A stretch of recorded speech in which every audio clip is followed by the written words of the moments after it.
How to adjust date and time in WhatsApp. Hello everybody, in this video we are going to teach you how we can fix this error on your device. So without any delay, let's start the video. So in order to do so, you may access your phone's main settings. You don't need to go ahead and open up your WhatsApp in order to do so. So open up your phone's main settings, and then after you head over to settings, you need to scroll down and look for the option called this one right here, which is general management on your settings. After going over to general management, you should be finding an option called date and time. Just go ahead and locate it up and tap on it.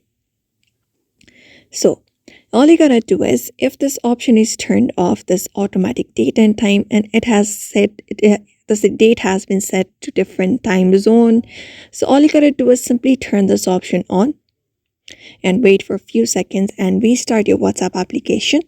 And what that does is, it will basically reach out to the automatic date and time and provide the correct date and time, which is accurate. So that's it for now. You may follow this method in order to do it.